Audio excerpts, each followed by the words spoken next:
Welcome to Ultimate Survival Gear. Today, as you guys can see, I have yet again something from one of my favorite brands, all-time favorite brand, Salomon. Let's open up the box and see what we got, because today I have the all-new Salomon Cross Hike 2 Mid GTX, of course. And if you have been subscribed to my channel, if you're still not subscribed, please consider subscribing. You already know that whenever it comes to Mid GTX, that's like some of my top choice for literally anything, any kind of hiking situation, whatever kind of terrain that I'm going in. As long as it's Mid GTX, probably chances are I am going to like it. And I have to say, these are no exception. I was pretty impressed with the first cross hike that they had. There were a few things that they could have improved in one, and I think they definitely did that in number 2. Currently $180 on Backcountry and Salomon. The links are in the description below. They are not available on Amazon yet, but if they do become, I will put the link in the description below. I will update that as well. Overall, fantastic comfort, unbelievably fantastic outsole. Really impressed with most of the stuff. I do have a few minor complaints here and there, but if you are interested really serious about buying this boot, make sure to stick around for the whole review, because this is not a regular hiking boot review. No, this review is specifically for my Ultimate Survival boot section. Yes, I mean, after all, you're watching Ultimate Survival Gear channel. Yes, so if this wasn't just your hiking boot, but something bad happened, and now you're surviving, and imagine whatever kind of survival situation you want. You have to leave your house, you have to leave your work, I don't know, whatever, go through different terrains, walk for extended periods of time, run on the way, climb, fight, I don't know, the way, whatever your survival imagination has in mind, if that makes sense. But you get the point. Would these be good for your survival, or would they get you killed? Well, how do we make the judgment? We'll make the judgment based on 8 different criteria. Let's begin with the criteria number 1, of course, comfort level. And in order to test the comfort level of all the boots and shoes that I review on this channel, I do a 3-mile run non-stop, and then a 5-mile walk non-stop, no pauses in between, and continue wearing the shoes for the rest of the day, so that the total wear time is 8 hours. And like I said in the beginning, very impressive comfort level. Let's start with the first factor that contributes to that comfort level, would be the weight. Now, this is mid-size, yes, mid-size, and it is waterproof. So I definitely expect to be, you know, some extra weight on it. I am estimating about 15 ounce. I don't know, sometimes I'm really off. Let's find out. This is, by the way, size 10. Wow, 14.1, almost a whole ounce under what I estimated. 14, well, actually now it's exactly 1 ounce under. 14 ounce. I have to say, this is unbelievably impressive whenever it comes to mid-size waterproof boot. All right, to give you kind of a reference numbers, mid-size waterproof, you're looking, if you find something that is under 20 ounce, you will be impressed with the lightness of the boot. All right, I mean, that's really good. Under 20 ounce is really good. A little bit over 20 ounce is not bad, you know, 21, 22, but you're getting into that heavier category. This is 14, that's 6 ounces off. That is very lightweight, very impressive. So these you can definitely run without any problems. If you are, you know, getting this as hiking boots, you're gonna be impressed. You know, cross hike, obviously between walking and running. Trail running shoe, very good as well. You can definitely use them as trail running shoes without any problems at this very impressive weight. But there are a few other factors that contribute to the comfort level. Another one would be the flexibility of the outsole. And here, as you can see, it's a contact grip technology outsole. Salomon's excellent outsole. We will talk about the outsole later. But as you can see, there is definitely plenty of flexibility, so you can actually run properly in these boots without any problems. Also, creasing here is a very soft fabric material. It's very nice, durable, gives you great amount of protection, which we'll talk about later. But the creasing points, they don't create any unnecessary pressure point. So overall, very nice. Let's move on to the inner sole. I'm gonna take it out and try to show it to you, because this the inner sole itself probably would be one of those little complaints that I had. Don't get me wrong, it's not bad at all. It's more or less defined heel bad, not as defined as honestly I would appreciate. Could have been better. The arch support is there, but again, it's just too soft to kind of notice anything. Now there's a 10mm drop between the heel and the front of the toe box. Keep that in mind. That definitely does help, but to some people it might be a little bit of a turnoff, because some people just do prefer completely flat feeling whenever they are walking or running, whatever it is that they're doing. But the inner sole, I think, could have been better. On the plus side though, once you remove the inner sole, there is an additional layer of cushioning, this blue layer, which I do like quite a lot. I do have the same jelly blue layer in my X Ultra 3 Mid GTX that I use for most of my expeditions, and it definitely does help with the impact protection. So with both of these combined, not bad at all. Let's move on to the padding, another thing that contributes to the comfort level. Tongue, as you can see, very nicely padded. The shaft is super nicely padded. Look at this. This is really, really good. The heel is nicely padded, so overall very comfortable. When you go to the front of the toe box, here you don't really have any padding. Keep in mind, it's important to get them in the right size. But other than that, very, very good. So overall, on the comfort, the only thing I would say is just this could have been a little bit better. Not bad at all, but could have been a little bit better. Okay, let's move on to the criteria number 2 now. Proofing and protection. Okay, so proofing wise, yes, this is GTX.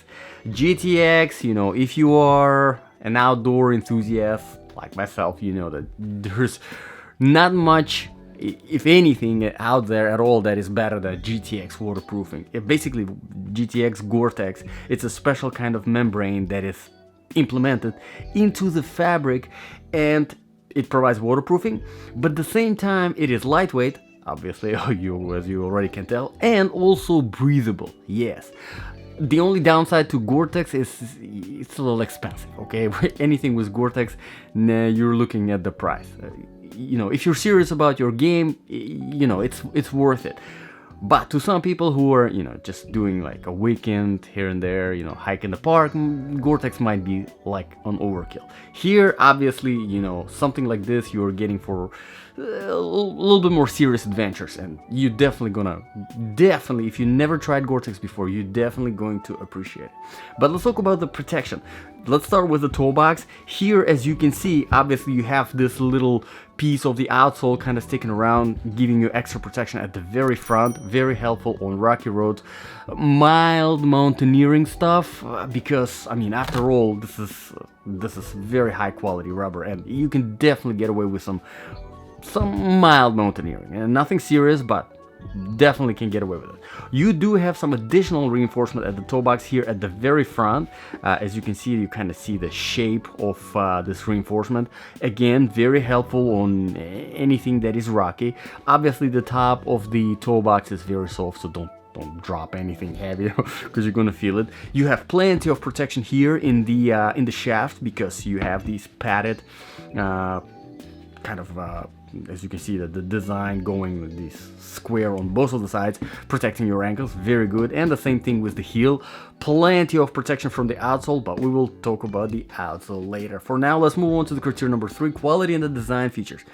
Quality wise, Salomon is one of the best brands out there. The only complaints that I see, about the Salomon is that some people just don't appreciate the fit, and most of the times it's more of a narrow fit. This right here, however, I would say it's a little bit more wider. In the newer lineup that Salomon is coming up with, it's not as narrow as their previous models, so they might becoming a little bit more, for a wider group of people. I personally prefer their narrow fit, but again, I understand where they're going with this. They just want to appeal to more people who prefer a little bit more of a relaxed type of fit. But quality wise, like I said, I have Salomons myself, and they've been through some crazy adventures, or let's just say that some crazy stuff. From climbing to mountaineering to some and they're still holding up very well. In fact, I'm taking them on another one tomorrow, the day after tomorrow. I think tomorrow I'm leaving the house for another crazy adventure, and I'm taking my Salomons with me. Now, the design features, usually here I talk about the lacing system. Here is a Quicklace, as you can see. Now, some people love it, some people hate it. Really, it's personal preference. Personally, I do like it, especially considering the fact that this is ultimate survival boots. This is very helpful in survival situations, because you can take them off quickly and put them on super quickly. All you're doing, putting your foot in, tightening this, getting this thing down, and really that's it. You're rolling this up, or if you don't have time to roll it, just stuff it in this little pocket underneath the tongue, and it all goes, all the tripping hazard goes away. Overall, really good. I do like it, but again, some people, personal preference. Some people like it, some people don't. I can't please everyone. But let's move on to the criteria number 4 now. Outsole, traction and stability. So whenever I do my run and my walk, I do it on a variety of different surfaces, starting with some older asphalt, some newer tarmac, dry sand, wet sand, dry grass, wet grass, rocky road, trail surface, marble, tile, rubber, just a whole bunch of different things. Now, as you can see, this outsole is more on the aggressive side, but because it doesn't have anything really too fancy, some weird grooves, weird patterns, on stuff like sand and mud, there is nothing really here where the sand or mud can get stuck, taking away from your traction, stability, and also adding weight. Nothing like this here. So I think the outsole is absolutely fantastic. It has enough bite to go over slippery stuff like wet grass, handles very well. So I am definitely impressed, but it is more on the aggressive side, so keep that in mind. But let's move on to the criteria number 5 now, which is temperature. Now, this is not really a winter boot. I mean, it doesn't have any insulation. Can you get away in some mild winter temperatures? Yeah, absolutely. Plus, it does have GORE-TEX waterproofing, so walking through the snow, you're not really gonna get, wet. Keep in mind, you do have your GORE-TEX waterproofing lining going up till here, with some tongue gusseting about 5 inches clearance of the ground. So yes, you can definitely get away with some winter temperatures, not a big deal, but this is more of a 3-season boot. And in hot temperatures, going through, for example, Florida, trail running in Florida, very nice, very breathable. I mean, GORE-TEX can't go wrong. It does provide the waterproofing, but at the same time doesn't really compromise that much on the breathability. Let's move on to the criteria number 6, sizing. These are true to the size, no problems there. I do, however, recommend getting half a size bigger. As always, I do recommend that always with my boot reviews, just to have a little bit of extra space in the toe box. You don't want your toe touching just a very kind of a front of the toe box, because if you do, going downhill over certain period of time, you're gonna get fatigued if your toe is touching the front of the toe box. So get the half a size bigger so you have a little bit of that extra space. Let's move on to the criteria number 7 now, balance of application. So if this really was your ultimate survival boot and you are surviving in these, would this be good for your survival? Would they get you killed? Well, let's start with the design.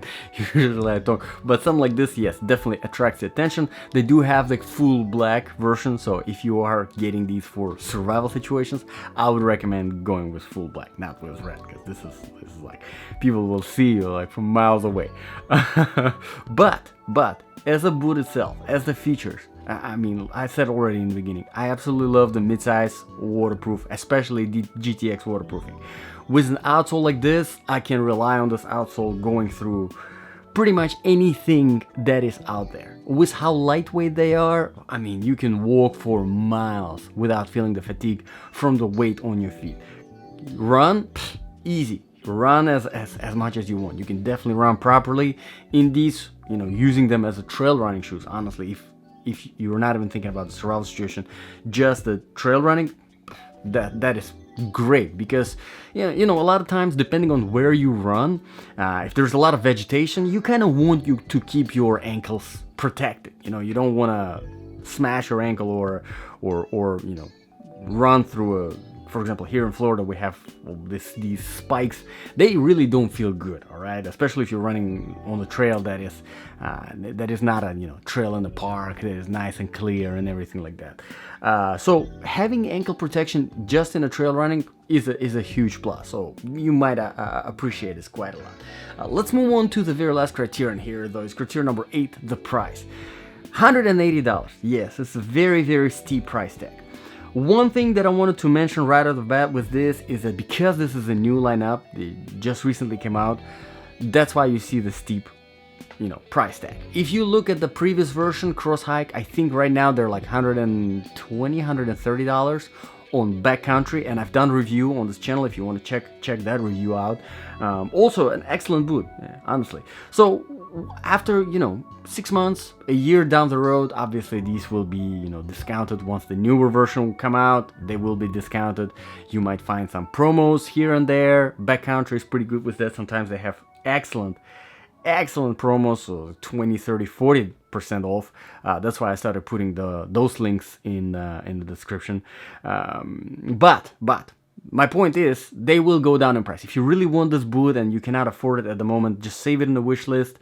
Come back, once in a while, because the prices will go down. 180 price, yes, it's definitely, in that price range, there's a lot of serious competition just from Salomon themselves. Just from Salomon. I mean, just look at the what is it? The X Ultra 4 GTX, the midsize, the new one, and I mean, you probably, honestly, might be a better buy than this, the Force. Again, it depends on really what you're planning to use them for. If you really are looking for something hybrid between hiking shoe and a trail running shoe, this probably would be your best bet. But still, there are a lot of options from other brands as well. La Sportiva, Salewa, Loa, plenty of them out there. I've done a lot of different reviews. If you're still shopping around, check them out. On this channel, I have a lot. A lot of reviews. Maybe you will find something better. But let me know in the comments below, guys. What do you think about this boot? Do you like it? Do you think it is better than the first one, the first Cross Hike?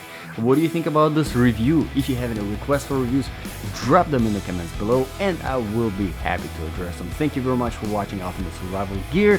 God bless you all. See you in the next video.